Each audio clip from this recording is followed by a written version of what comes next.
not okay. I saw a text thread last night between Jeffrey Epstein and Steve Bannon. I was sent into orbit by it. It was regarding Kavanaugh. Then I decided I wanted to go read the whole thread.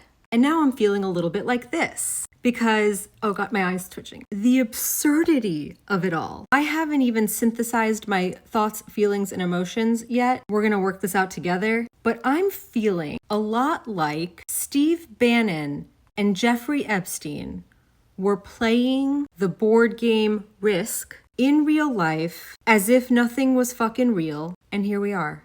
Like, that's what makes all of this worse to me, is that it was all for fucking nothing.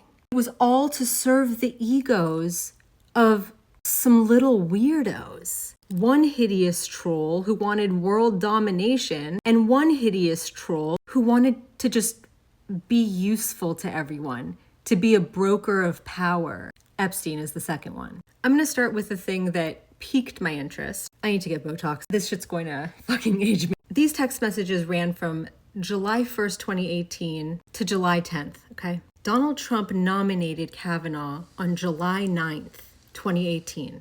On July 5th, Epstein writes, Kenneth Starr talking to Ted Cruz, and Tom Cotton for Kavanaugh.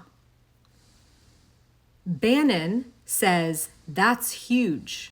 And I don't know why Jeffrey Epstein says, I've been called many things, but human is not one of them. Maybe he had written human, I don't know. Fast forward to July 9th at 6:14 p.m., which we know is after the announcement is made. Epstein says to Bannon, good work.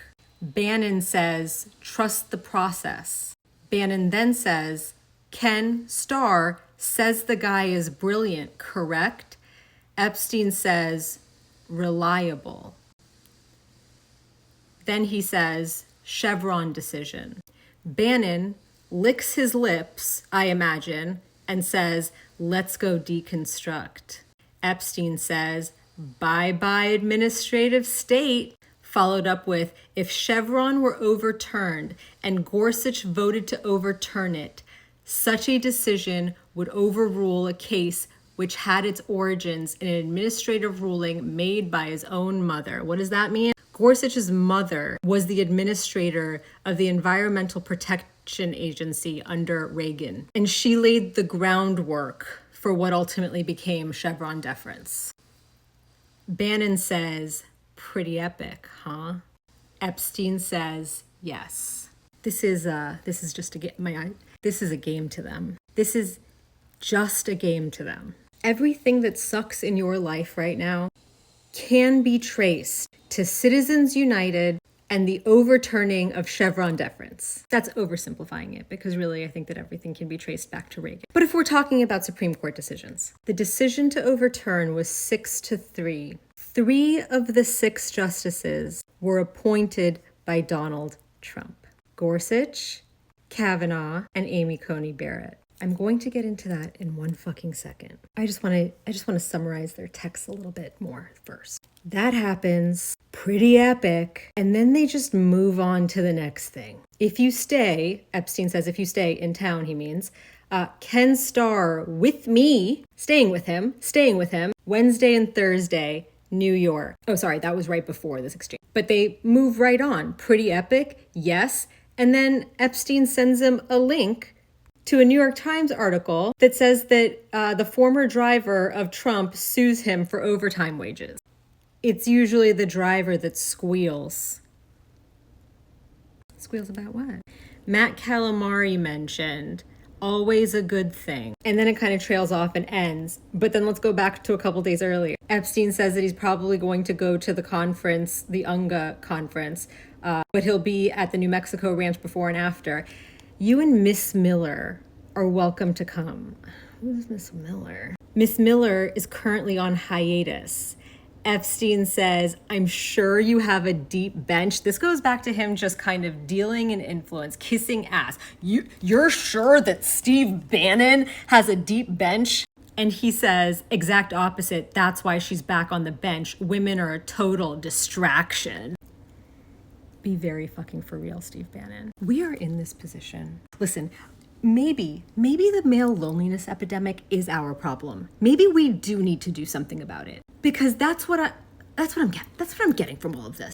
Then there's other emails links exchanged about the stock market. We have some conversation, like brief about like cryptocurrency, tech, we're at war, just like very like global shit.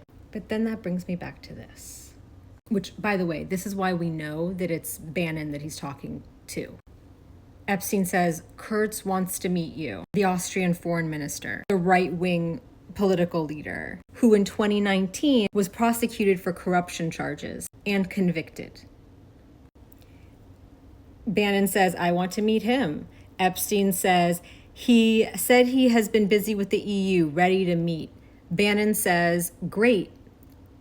Epstein says, Epstein, Bannon, Kurtz, a little too close to Braunstein and Goebbels. That's Trotsky and Goebbels. They're admitting that this is all optically very clearly too close to looking like the most dangerous propagandists in history colluding. Very fashy, very, very fashy. And it's all very casual.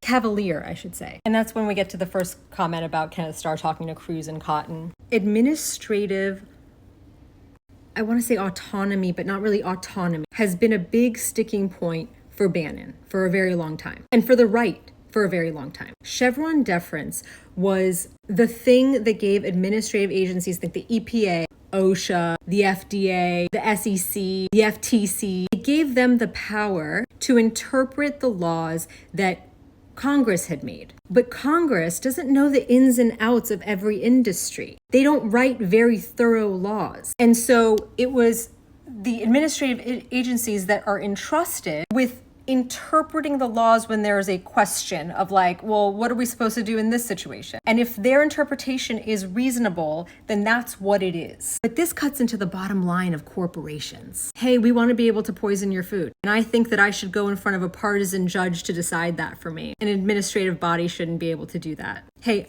and this is specific, so this is now I'm going to get into how they've fucked you. They raised the threshold for overtime to 58,000, something like that. It had previously been 35,000, meaning anyone who made over $35,000 was not entitled to overtime. They had raised it to 58,000, and as soon as they voted to reverse Chevron deference, that little law was challenged, and guess what? In which state?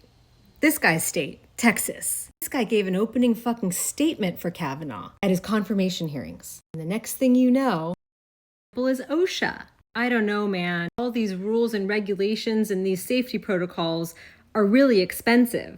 We could make 50 cents more a day if we could get rid of those. Fuck these regulations governing the safety of our employees.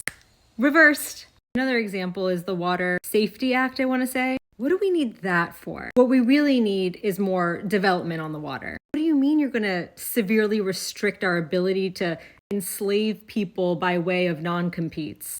Reversed. You want us to disclose the bare minimum regarding our environmental protection measures and impacts to our shareholders? I think the fuck not. Reversed. Bottom line is, these agencies exist to protect all of us from corporate pollution, from unsafe drugs and food, from financial fraud, unsafe working conditions, unfair trading practices, predatory telecommunication monopolies. And the people who are the best suited to define or figure out how the laws should be construed are the ones who are in those industries. And instead, what the repealing of Chevron deference did was give the people with the deepest pockets, the corporation, unlimited ability to appeal to friendly judges, friendly partisan judges, so that they can get friendly rulings that hurt the American public, hurt your ability to do business, your ability to earn money, your ability to be safe at work.